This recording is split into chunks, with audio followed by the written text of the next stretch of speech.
ሰላማት ቤተሰብ ኩልኹም ከመይ ኢኹም? ናይ ፖፖ ላይፍ ተጠቀምቲ ያው ሎማዓንቲ ንሪኦ ስለ ፖፖ ላይፍ ዝተወሰነ ኣብ ሕሉፍ ክልተ ፓርትታት ዝሰርሐልኩም ነይረ። መጀመርያ እንታይነት ፖፖ ላይፍ እንታይ እዩ፣ ብኸመይ ንሰርሕ፣ ንምንታይ ይረብሕ፣ እንታይ ይጥቀም ንሱ፣ ንሕና ኸታይ ንጥቀም ዝብል ዛዕባ ልለልኩም ነይረ። ሎሚ ከዓ ስዕብ ኢለ እውን ያው ከመይ ጌርና ኢንቫይት ጌርና ሰባት ኢንቫይት ክገብሩና ከለዉ ወይ ከዓ ሊንክ ክልእኹልና ከለዉ ከመይ ጌርና ንምዝገብ፣ ከመይ ጌርና ኤጀንሲ አይዲ ንመልእ፣ ከመይ ጌርና ገጥ ዓሸራ ንመልእ ዝብል ኣብ ፓርትቱ ናይ ዩቲብ ቻናል ኢለ የቕልኩም ነይረ። ሎሚ ዝሰርሐልኩም ከዓ ያው ኣብዚ ናይ ፖፖ ላይፍ ከመይ ጌርና ንሰርሕ ተወሰነ ነገር ኢንቫይት ከመይ ንገብር፣ ካልኣይ ነገር ደግሞ ኮይን እና ፖይንት እንታይ እዮም ኣብዚ ፖፖ ላይፍ እዚ ዝብል ነገር ክንርኢና ማለት እዩ። ያው ከም ትሪእዎ ኣለኹም ናይ ፖፖ ላይፍ ናተይ ናይ ድህረ ገፀይ ኣካውንተይ ኣብ ዘሎ ክብሮም ጂ ፀሓየ ይብል ኣሎ። ዝኾነ ይኹን ፖፖ ላይፍ ተጠቃሚ ሓደ ሰብ ያው ናይ ባዕሉ አይዲ ኣለዎ። ከምዚ ትሪእዎ ኣብ ናይ ባዕለይ አይዲ ምስ ተመዝገብካ ቀጥታ ናይ ባዕልካ አይዲ ወሃበካ ማለት እዩ። 49991324 ዝብል አይዲ ኣሎ። ኣብ ትሕቲኡ ዘሎ ከዓ ከም ንሪኦ ዘለና ለቨል እዩ ዌል ዝለቨል 15 ለቨል ኣለኹ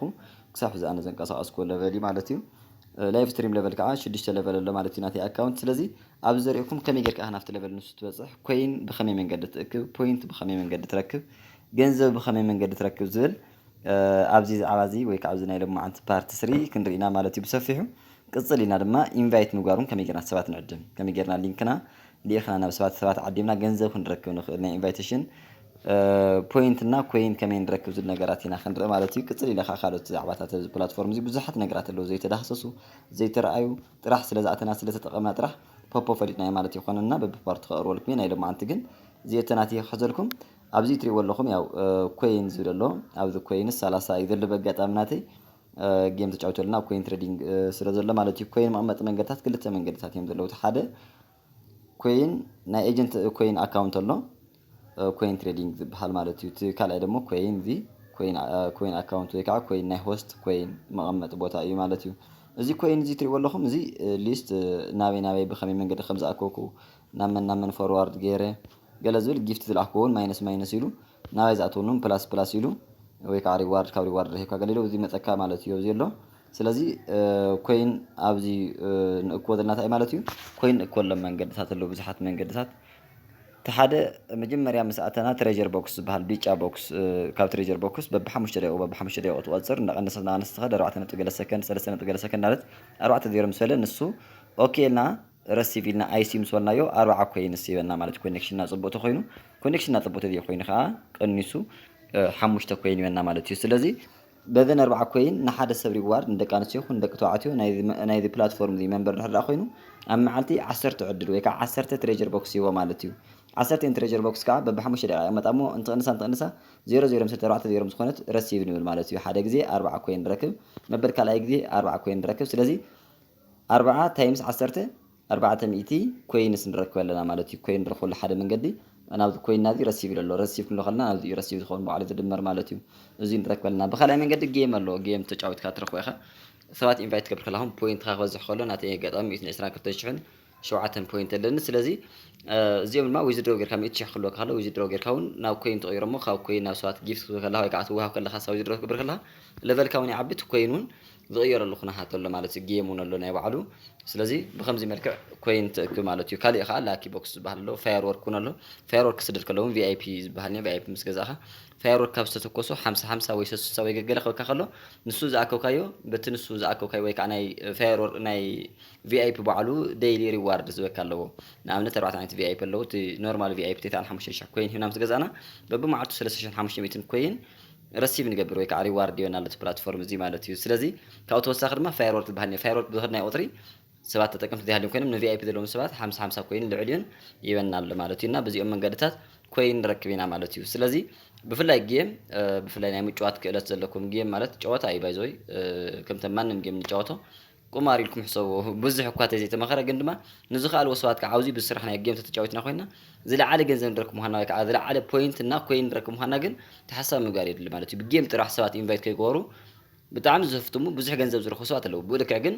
معلت حلي خا ويكع ساعات حلي ويكع خنا هات كاري خا زلعك خنا هات كل مالت سلذي نذي مقوى مخال كلنا أي مالتنا جيمرات تخونكمون بس قطامي جيم ولا ذخون يكون عينت جيم تجاوثون بزحات عينت جيمات اللو سلسلهم جيمات صوتهم تجاوت كون كوين كل من قد تاتكم زلي خبر لكم ذا كوين زي أيده كوين مالت بايزوي تمزاكونا يم بدم ذقلت لكم من قد تات أكيونا كوين زي تتاري جنزب مالتي بلاتفورم زي مجمريا نقدر تعيزك مالتي كوين يذمرت كوين يمرت مو ناب جنزب صغير كوين حقا وزخنا كوين يمرت مالتي تمهرتو ويكعت زوفريوت بلاتفورم زي بوبو لايف كوين مالتي تو كوين نسخه تكو خلخا نسو تكو خلخا نعخا ذمت لك كوميشن من قطات اللو ويكع سبات كوين نخكو ويكع كوينو نخنقصاوسلو زمرتو مهرتي نخنقصاوسلو نسخه زغاوزكا نعخا زمت لك انا انفيتيشن كوميشن اللو انا وعلو مالتي قصيله خا وانا نغير في بلاتفورم وانا نغير ابز بلاتفورم دي ايجنت كوين كاتسرح لها اخا غنزب جمير كالخا تبهال مالتي تو حتى بزح بزي يقدس كم سرح خالك علاقات تخونه مبزحون موحدون قندما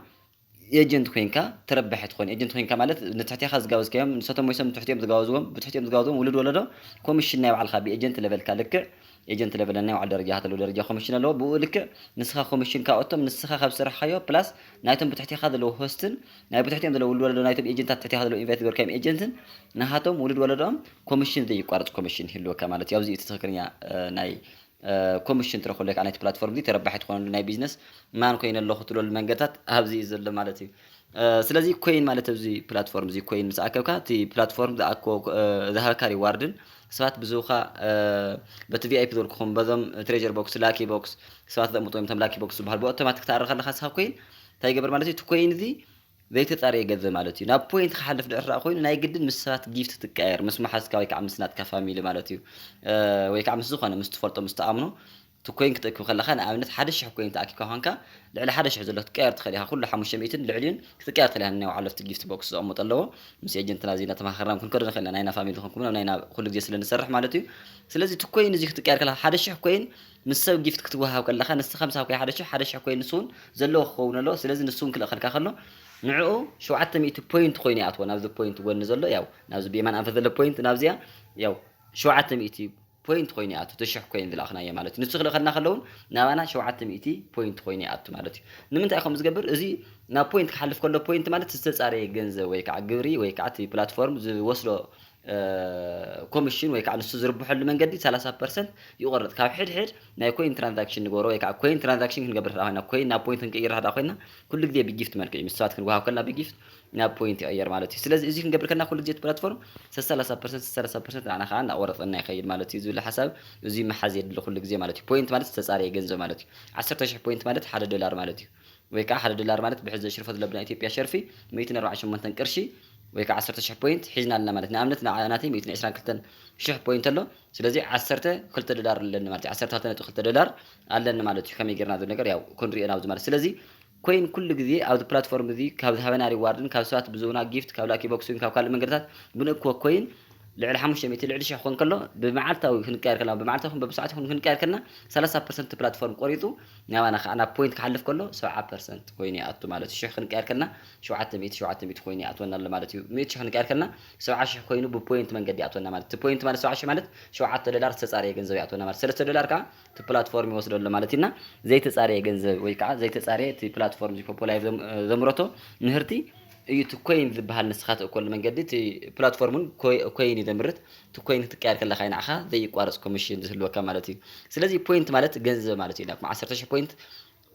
ክንደይ ማለት እዩ $1 ኢለኩም ማለት ስለዚ ኣብ ፖይንት እዚ ክንነክእ ከለና ንኣብነት ከመይ ጌርና ዊዝድሮው ንገብሮ ገለ ዝብል መንገድታት እውን ተወሰነ ንምርህራ ማለት እዩ እዚ 122,700 ፖይንት ኣለና ኣቫይላብል ማለት እዩ ስለዚ ዊዝድሮውና ክልሎ ከለና እዚ ديلي الصراحة يوم نودي داتا اللي هو بعلو أنا بقيت أعمل حزة وتأخوي ذي اللي مرة بجزيو ياو 100 بوينت خمل أخلو لا وصاح وصلت كمالو ياو بقيت أعمل زي النقل $10 مالتي 10 نتو $10 غير ولا بعلو مالتي ودياون ترانزليت جورا بعلو سلزي أقيت أمي SDT خساينيرو أبزي لعل كل الكلنا أبزي لكم بتاعتي بعلو أو يدرال رول صلوا وأنا بعلو ناي بعلو بخمي من قدر رول تكبر مينيمم وتعيت جورا دي 10,000 بوينت 128 قرش بإثيوبيا مخنا وقريص الله مالتي مينيمم ويزدرو تقول تلو من قد ግን 100,000 بوينت خلوك الله كا $10 خلوك خلو مالتي ስለዚህ ክሳብ $2,000 ኣብ ሓንቲ ግዜ ትራንዛክሽን ማለት እዩ ስለዚ ኣብ 5 ደቂቃ ውሽጢ ተኣቱ እዚ ማለት እዩ ስለዚ ኣብ ዘለኹና ትራንዛክሽን ምግባር ይከኣል ማለት እዩ ኣብዚ እቶም ናይ ዊዝድሮዋል መተድ ኣብ መተድ USDT ኣጋጣሚ እዚ ናብ ኮይን ትራንዛክሽን ገብር ከለኹ ኩሉ ግዜ ብኡ ስለ ዘመሓላልፎ ወፃኢ ስለ ዝገብር ናቱ ኣካውንት ስለ ዘለኒ እዩ እናቶም ወፃኢ ንገብረሉ መንገድታት ከዓ ብኸመይ እዮም ዝብል ነገር ኣብዚ ጌር ይብለ ብዙሕ ሰብ ማለት እዩ ብዙሕ ናይ ፖፖ ተጠቃሚ ማለት እዩ ብኸመይ ትኸፍል ሓቂ ዶ ዝብል ግራት ኣትወሰብ ኣለና ኣብዚ ናተይ በጋጣሚ ባይንድ ዝገበርኩም USDT TRC 20 ዝብል ኣሎ ሓደ ኣካውንት ኮይን እዩ ትራንዛክሽን ትገብር ኮይን ትሸጦ ማለት እዩ ንኣብነት ብ$10 ማለት 1480 ቅርሺ መጠን ነበረ ናብ ሰዓት ክሸጦ ከለኹ 1700 ገይረ ሸጥ ኣለኹ ትሪፈ ማለት እዩ ወይ ከዓ ለቨለይ ንምዕባይ ብኡ መንገዲ ትራንዛክሽን ይገብር ኣለኹ ማለት እዩ ንክገብር ኣካውንት ናይ USDT ከፊት ኣለኹ ኣነ ማለት እዩ ብኻልኣይ መንገዲ ኮመርሻል ባንክ ኦፍ ኢትዮጵያ ናይ ባዕለይ ባይንድ ዝገበርኩ እዚ ኮመርሻል ባንክ ኢትዮጵያ እውን ወፃኢ ክገብር ይኽእል ማለት እዩ ሳልሳይ መንገዲ ኣዋሽ ባንክ ኣሎ ባዕሉ ማለት እዩ ኢፔይ ዝበሃል ለው ታሕቲ ባይናንስ ያው ትጥቀሙ ሰባት እውን ኣለኹም ቴሌብር እውን ኣሎ ባዕሉ አቢሲኒያ ባንክ ኣሎ ኮኦፐሬቲቭ ባንክ ኦፍ ኦሮሚያ ኣሎ ቶም ዝፍለጥ እዮም ኮነ ዳሽን ባንክ እውን ሕዘ በጋጣሚ ዋው እና ንባንኪ እዚኦም ሕዚ ዝተወሰኺ እዮም ሕዚ በጋጣሚ ምሳኽ ንሪኦ ኣለኹ ቤተሰብ እና ኤምፑሳ ኢትዮጵያ እዚህም ያው ሃይራእኽዎን ነይረ ስለዚ ኣብ ኢትዮጵያ ብጣዕሚ ተጠቀምቲ ከም ዘለዎ የርእየካ እዚ ማለት ንባንኪ ዳሽን ባንኪ ኤምፑሳ ኢትዮጵያ ዝብል ነዚ ናይ ምንታይ ኣካውንት ሄደ ነው ብደንብ ኣይራእት ሆነ ዳሓት መፀክም እየ እዚኦም ሕዚ ተወሰኺ ማለት ኮኦፐሬቲቭ ባንክ እውን ኣቀራ መዓልቲ ተወሰኺ ይርአ ነይረ ማለት ስለዚ እዚኦማት ብናይ ኢትዮጵያ ብዝደለኻዮ ምርጫኻ ጥራይ ምስራሕቲ ትግበረካ እምበር ብዙም መንገድታት እቶም ወፃኢ ጌርካ ገንዘብካ ምጥቃም ትኽእል ኢኻ ኣብዚ ምስራሕ ጥራይ ትግበረካ ማለት እዩ እና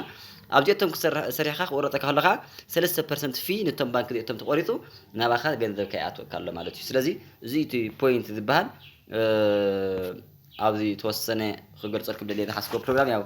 ፖይንት እና ኮይን ብደንብ ተረዲእኩም ኢለ ይሓስብ ኮይን ማለት ዘይተጣረየ ዝኣከብካዮ ወይ ከዓ ኣብቲ ፕላትፎርም እዚ ምስ መጻኻ ዴይሊ ታስክ ዝበካ ኣሎ ወይ ከዓ ዕለታዊ ትሰርሖም ስራሕቲ ዝበካ ኣሎ ወር ተባዕታይ ናይ ደቂ ኣንስትዮ ናይ ባዕሉ ንሰቶም ሰሪሕካ ይኹን ብካልኦት ካብ ሰባት ዘምጥዎ ላኪ ቦክስ ካብ ትሬጀር ቦክስ ዘምጥልካ ዴይሊ ካብኦቶም ኣኪብካን ብካልኦት ብቪአይፒ ዝበሃል ዓዲግካ ንስኻ ክትጥቀም ከለኻን ትረኽቦ ኮይን ወይ ከዓ ትረኽቦ ሓደ ምህርቲ እዩ እቲ ኮይን ዝበሃል ግን ዘይተጣረየ ናብ ገንዘብ ከይቀየርካ ወይ ከዓ ምስ ሰባት ጊፍት ከይተቀያየርካ ገንዘብ ክኸውን ዘይኽእል ወይ ከዓ ዶላር ክኸውን ዘይኽእል ኮይኑ ምህርቲ ናይቲ ፕላትፎርም ትንሰርሐሉ ዋና ነገር ኮይን ይበሃል ማለት እዩ ናብ ፖይንት ሓልፍ ደራ ኮይኑ 30% ናይ ግድን እቲ ፕላትፎርም ይቆርጦ ማለት እዩ ኤጀንት ሕርልዎ ኮይኑ ነቲ ኤጀንት እውን ካብ 30% ውሽጢ እቲ ፕላትፎርም ዝቆርጦ ነቲ ኤጀንት ወይ ከዓ ኤጀንት ኮይንኩም ክትሰርሐለኩም ዘለኩም ዘለኹን ካብቲ 30% ፕላትፎርም ክወስዶ ዝግብኦ ናይ ዝጋበዘ ኤጀንት ድዎ ኮይኑ ነቲ ዝጋበዘ ኣካል ይሓስብ ማለት እዩ እና እዚኦቶም ብውሱናት ስለ ፖይንት እና ስለ ኮይን ያው መብራህርሃን ዝሓስኩም ፕሮግራማት እዮም ኣብዚኦቶም ትረዲኦም ክኾኑ ተስፋ ይገብር ማለት እዩ እና ካብዚኦም ቀጢልና ኢና ንሪኢ ኣብዚ ታሕቲ ብዙሓት ኣለዉ ሪዋርድ ዝብል ኣሎ ኣብዚ ከም ትሪእዎ ኣለኹም ኣብ ትሕቲኻ ኢንቫይት ዝብል ኣሎ ማለት እዩ ኢንቫይት ኣብዞም ጎኖም ዘለዉ እውን ብዙሓት በብዕለቱ እናመጣና ከሪአኩም እየ ማለት እዩ ክሳብ ታሕቲ ዘለዉ ብዙሓት መንገድታት ኣለዉ እዚ ግን ናይ ኢንቫይት ከመይ ጌርና ሰባት ንዕድም ሰባት ብምዕዳም ባዕሉ ብእታይ ኢና ንረክብ ኮሚሽን ዝብል ነገር ሰባት ኔትወርክ እዩ ምስፋሕቲ ኣብ ፖፖ ላይቭ ኔትወርክ ፒራሚድ ቢዝነስ እዩ كل جزء نتقال دلنا نيتوركنا بدم بتزرجنا بدم بسرح لراوي وتحتنا دلو محاور نحنا سرحنا بزلاق نكفل نخل من قدي زرجي حلو بلاتفورم دي بوبو لايف مالتي نحن تتحقق بدم بتنيتورك نسخه بعلو بحق ان تبتحتي هذا لو نحجزو بعلو نستم كي تتقوموا نعاخا كوميشن سلازي حصلك تحقتات قدي ولا مالتي سلازي اوسط النجر بدن بمفرات كلنا مالتي انفايت كاخ ميغرا نقبرتلنا نحنا سلت بلاتفورم دي صوايو وي كعد قال شتي اتين تاي تسرحا دكتورتي اتين تاي تسرحو مس فلتنا وي كعمس ايجنتنا مستماخرنا بنايو عندنا لينك لنا نعلن عدملو مالتي فتا انفايت ديا ننكمو حزنا يعلو رول سلو باي ذا بوبو لايف دس لك او حد يوم اكتيفيتي ننو على رول سلوهم تي انفايت دول او زي لكم بقطامي انا خا انفايت غوركم كساولومي ياو كساولومي سلسة ميتشحن 10 بوينت رخيب الله مالتي زي مالتي بعتي 31 دولار كا انفايت غوركم سوات تراي رخيب انا مالتي زي مالتي كساو حزم مالتي 31 دولار دي بدح ولا متعم وحدي بيام سوات انفايت غوركم بايجنتي بفلاي بوستن سرنا 31 دولار ግን ካብ ኢንቫይት ወርኩም ሰባት ጥራይ ዝሃብን ኮሚሽን ኣብቲ ላዕሊ ኣሎ ክላይምድ ሪዋርድስ ዝብል ማለት እዩና ስለዚ ኣብዚ ናይ ባዕሉ ርልስ ኣለዎ ኣብቲ ላዕሊ ዘለኩም ኢንቫይት ሳምዋንስ ካን ኢርን ኣፕ ቱ 14 ዶላር ይብሎ ዝኾነ ሰብ ወይ ከዓ ኢንቫይት ክንገብር ከለና ኣብ ውሽጢ ወርሒ ኣክቲቭሊ ክሰርሕ ከሎ ትሩሉ ተረዲእዎ ወይ ከዓ ንሕና ሰፖርት ጌርናዮ ብሊንክናውን ስለዝሃብናዮ ናይታ ብሊንክና ይሁና ተመዝገባ ጥራይ 14 دولار ክንረክበሉ ንኽእል 14 دولار ንክንረክብ ግን ብደንብ ክሰርሕ ከለዎ ሕግታት ኣለዎ ማለት እዩ እንታይ ክፍፅም ዘለዎ ነዚ እቶም ንክትረክብ ዝል ነገራት ካለው ሮልስ ትበላ ዚያ ሕተብልክ ተዘርዓሊ ኣብዛ የማን ገጽ ከም ትሪእዋ ዚኣ ንነኸ እሞ ኣብዚ ኣውስቱ ነገራት ክለኩም ደልየ ማለት እዩ how to invite ዝብለው እዚ ሮልስ እዚ ምርኣይ የድሊ ማለት እዩ ኢንቫይት ዝገበርናዮ ሰብ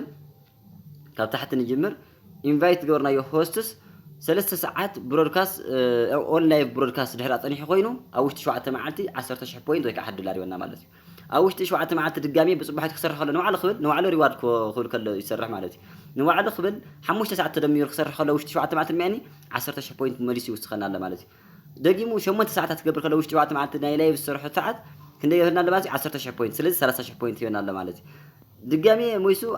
ኣብ ውሽጢ 7 መዓልታት 12 ሰዓታት ተደሚሮም ላይቭ ድሕሪ ኣሰሪሑ ኮይኑ ብፍላይ ደቂ ኣንስትዮ መጀመርያ ላይቭ ካኣትዋ ስለ ዝዕድመን ንሱ ክሰርሕ ከለዋ መሊሱ 30,000 ብሓደ ግዜ ይሆናል ማለት እዩ ምስ ናይ ሕሉፍ 10,000 ዛና 30,000 60,000 ፖይንት ወይ ከዓ $6 ኣብ ውሽጢ ሰሙን ንባዕሉ ፅቡቅ ገይሩ ስለ ዝሰርሐ ንሱ ንባዕሉ ሰሪሕ ኣሎ ኦልሬዲ ኢንቫይት ናይ ዝገበርና ብሊንክና ግን ብሊንክና ጥራይ ዓዲምና እውን ኣይኮነን ንክሰርሕ ንዕኡ ንሱ እውን ኮሚሽን ንክረክብ ናይ መጀመርያ ናይ ዌልካም ቦነስ ዝብል ናይ 7 መዓልቲ ዝረክቦ ቦነስ ስለ ዝረክበ ንዓና ከዓ ኢንቫይት ናይ ዝገበርና ብሊንክና ናይ ዝዓደምናዮ $6 ንረክበና ማለት እዩ ቀፂሉ ኣብ ውሽጢ 30 መዓልቲ $20 ኢንካም ክረክብ ከሎ 10,000 ፖይንት ይውስኸና ኣሎ ማለት እዩ ንባዕሉ ክንቀሳቀስ ከሎ በቲ ዝሰርሑ ብላይቭ ይኹን ብካልእ ብጊፍት ይኹን በቶም ኮይን ከብሎም መንገድታት ኮይን ንኣከበ $20 ከበፅሕ ከሎ ውሽጢ ወርሒ 10,000 ፖይንት ይውስኸና ናፍቲ ናይ ዓንቶ $7 በፂሕና ኣለና ማለት እዩ ቀፂሉ ከዓ $50 ክበፅሕ ከሎ እቲ ኢንካሙ ወይ ከዓ እቲ ዘንቀሳቀሶ ኣብ ውሽጢ ወርሒ ክንደይ ይሆናል ማለት እዩ 20,000 ፖይንት ወይ ከዓ $2 ይሆናል ይውስኸና ኣሎ ማለት እዩ ስለዚ ክንደይ በፂሕና ኣለና $9 በፂሕና ኣለና ማለት እዩ ቀፂሉ $100 ወይ ከዓ $100 ወይ ከዓ 1 ሚልዮን ፖይንት ክንቀሳቀስ ከሎ ውሽጢ 30 መዓልቲ ድማኒ ብጣዕሚ ኣክቲቭ ክንቀሳቀስ ከሎ ሞይሱ $2 ይውስኸና ኣሎ ማለት እዩ ስለዚ ክንደይ በፂሕና $11 በፂሕና ኣለና ማለት እዩ ቀፂሉ ኣብቲ ኣብ ውሽጢ ወርሒ ይድረክም ኣለኹ ኣብ ውሽጢ ወርሒ ኣክቲቭሊ እንዳተቃሰ በቶም ሩልስ ንሕና እውን ሳፖርት ስለ ዝገበርናዮ በቲ ሊንክና እውን ስለ ዝኣተወ ፈሊጥዎ ንባዕሉ ክዕወት ኢሉ ብዝንቀሳቀስ ምንቅስቃስ እቲ ፕላትፎርም ዝወና ሪዋርድ እዩ ካብ ናይ ባዕሉ ቀንስ ይኮን ዘናዚ ክትሕዝለ ዘለኩም ዋና ነገር $200 ክንቀሳቀስ ከሎ ድማኒ $3 ወይ ከዓ 30,000 ፖይንት ይበና ኣሎ ማለት እዩ ዓንተ ሆነ ነርና ደሚርና $11 ነርና ስለዚ ፕላስ $3 $14 ካብ ሓደ ሰብ ንረክበሎም ሩልስ ኣብዚ ኣለውኹ ማለት እዩ ትምራእየለ ማለት ስለዚ ሓደ ሰብ $14 ንረክበሉ ኢንቫይት ናይ ባዕልና ሊንክ በዛ ሊንክ እዚኣ ስለ ዝሃብናይ በዛ ካይዳ ሕዚ ዝሕብረልኩም ጥራሕ እዩ ማለት እዩ ስለዚ ባዕልና ሊንክ ንክንወካ እንታይ ንገብር ዝብል ነገር ከዓ ኣብዚ ለኩም ኢንቫይት ናው ዝብል ታሕት ኣሎ ወይ ከዓ ማይ ኮድ ዝኒአ QR ኮድ እውን ኣለዎ እስካኑ ምግባር ይከኣል ግን ኢንቫይት ናው ዝብል በቲ ኢንቫይት ናው ዝብል እዚኣ ተኣትዎ እሞ እዚኣ ምሳእትና 4 ቦክስ ናይ ባዕሎም ሳጥናት ኣለዉ ኣብ ሕልፉን ሓቢረክ ነይረ ናይ ሕልፍ ፓርትቱ እውን ግን ብደንብ ብሪፍ ስለ ዘይገበርኩልኩም ኣብዚ 4 ቦክሳት ኣለዉ ንሕና ኢንቫይቴሽን ሊንክ ንልእኽ ናብ ሰብ ንሕና ንዕድሞ ኣለዉ መንገድታት ወይ ከዓ ናይቲ ፕላትፎርም ተጠቀምቲ ምዃንና ሰባት ጋቢዝና ንሕና ኮሚሽን ንረክበሉ ዓብይ ሲስተም ወይ ከዓ ናይና ሊንክ እዩ ናይ ትምህርትና ናይና ንሕና ተጠቀምቲ ምዃንና ዘፍልጥ ብሽምና ተመዝገበ ሊንክታት ኣለዎ እዚኦም ማለት እዩ ስለዚ ኣብ ቀዳመይቲ ወይ ካልእቲ ዌብሳይት ዘሎ ኣብ ዝኾነ ትኹን እዚኦ ተብላንተ ቀዳመይቲ ዘላ 26 ሚልዮን ሰባት ዳውንሎድ ከም ዝገብርዋ የርእየና ኣለዎ ቁፅሪ ኣሎ መበል ካልእቲ 4.6 ሚልዮን ዳውንሎድ ገይሮም ኣለዉ መበል ሳትሰይቲ 2.1 ሚልዮን ከባቢ ገይሮም ኣለዉ መበል ራብዒት ከዓ 3.5 ሚልዮን እዚኦም ሰባት በዚ ዲኦም ዝዓደሙሉ ሰባት እዩ ዘርእየና ዘሎ ዳውንሎድ ዝገብሩ ዝጥቀሙሉ ሰባት ማለት እዩ ስለዚ ተቀዳመይቲ ድላይና እዚ ናብ ሓደ ሰብ ናብ ሓንቲ ጓል ኣንስተይቲ ወይ ከዓ ናብ ሓደ ወዲ ተባዕታይ ናብ ዝኾነ ይኹን ሰብ እዚኣ ሼር ትብልና ከዓ እሞ ድሕሪኡ ብዋትስኣፕ ተልእኮ ተመራፂ ክኸውን ብመሰንጀር እውን ተልእኽናዮ ግን ኣብ ውሽጢ 24 ሰዓት ልእኽናዮ ግን ቀጥታ በቲ ሊንክ ንሱ ኣትዩ ዳውንሎድ ጌርካ ፕሌይ ስቶር ኣፕሊኬሽን ዳውንሎድ ምስ ገበሮ ኣፕሊኬሽን ካብ ፕሌይ ስቶር ወዲያውን ሬጅስተር ገይሩ ገጥ ዓሸራ ገይሩ ክምዝገብ ስራሕ ክጅምር ከሎ ወቅቲ መዓልቲ ንሱ ማለት እዩ ምክንያቱ ንሱ እውን ብፍላይ ጓል ኣንስተይቲ ኮይና ኣብቲ ናይ መጀመርያ ምስ ኣትወት ናይ ኢንቫይቴሽን ሊንክ ንባዕሉ ናይ ዌልካም ቦነስ ስለ ዝባ ማለት እዩ ናይ ኢንቫይቴሽን ሊንክ ንዓኻ ይበካ ንዓ ቅድሚያ እንታይ ይባሎ ማለት እዩ ናይ ዌልካም ቦነስ ኢሉ መጀመርያ ዝባ ኢንድያ ኢልና ደቂ ኣንስትዮ ክመልኣ ከለዋ 30,000 ፖይንት ወይ ከዓ $3 ስለ ዝብል ንሱ ንኸየምልጠን ዳይሬክት ሪዚክ ክሰርሕ ከለዋ ንዓና ከዓ 3 ሰዓታት ክሰርሕ ከሎ መዓልቲ ወዲያውን 10,000 ፖይንት ወይ ከዓ $1 በቲ ሊንክ ንኣትዮም ንሕና ሳፖርት ስለ ዝገበርናዮም መጀመርያ ሓደሽቲ ስለ ዝኾኑ ስለ ዝደገፍናዮም ናይ ኢንቫይቴሽን ኮሚሽን ዝቕመጠልና መንገዲ ኣሎ ማለት ስለዚ ዋትስኣፕ ተኮይኑ ወይ ከዓ ብመሰንጀር ተኮይኑ ዋላ ብካልእ እውን ላክ ትበሉ ኢኹም ብኢንስታግራም ብካልእ መንገዲ ኣሎ ኮፒ ሊንክ ኢልና ድማ ኮፒ ሊንክ ትብል እዚኣ ንኽኢና እውን ብመሰንጀር ወይ ብገለ ብቴሌግራም እውን ምልኣኽ ንኽእል ኢና ማለት እዩ ስለዚ ዝምረፅ ግን ብኢንተርፌስ ዝኣሰረት ፕላትፎርም እውን ምስ ዋትስኣፕ ተዝኾነ ብዋትስኣፕ ተትኸውን ይምረፅ ብል ሓሳብ ኣለኒ ማለት እዩ እና ያው ናይ ሎሚ ትሕዝቶናቲ ናይ ኢንቫይት ምግባር በዚ ሊንክ ኣትዩ ያው ሰባት ሳፖርት ስለ ዝገበርናዮም ስለ ዝሰርሑ ጥራይ እምበር ስለ ዝኣተው ብሊንክና ጥራይ ድማ ዝኸፍለልና መንገዲ ከምዚ የለ እዚ ተረዲእኹምን ሰባት ክትዕድሙ ሰባት ጋቢዝኩም ንሰባት እውን ሓደ ትጠቕሙ ኣለኹም ንስኻትኩም ትጥቀሙ ኣለኹም ስለዚ ሓቢርካ ዝዕበ ሓቢርካ ትመሃረሉ ብዘይ ምትንኳን ሓቢርካ ተዓብየሉ ፕላትፎርም እዩ ዝብል ሓሳብ ኣለኒ ናይ ኢንቫይቴሽን እና ስለ ኮይንን ስለ ፖይንትን ዝብሉ ትሕዝቶታት ሰለስተ ነገራት ልማዓንቲ ግልጽ ገይረልኩም ኣለኹ ኣብ ርእስኩም ዝነበረ ኢለ ይሓስብ ግልጽ ዘይኮይንኩም ከዓ ኣብዚ ሰሪሕኩም ዘለኹም ቪድዮ ባዕሉ ፓርት 3 ያው ኣብ ታሕቲ ኣብ ናይ ኮመንት ሴክሽን ኣብኡ ሙጥለይ ዝኾነ ሕቶ ወይ ከዓ ቀጻሊ ክስራሕኩም ትኽእል ዘጽግመልኩም ኣብ ፖፖ ላይቭ ኣብኡ ሙጥለይ ብቐጻሊ ፕሮግራም ኣብ ፓርት 4 ድማ ይሰርሐልኩም ያው ኣዳሊልኩም ክመጽእ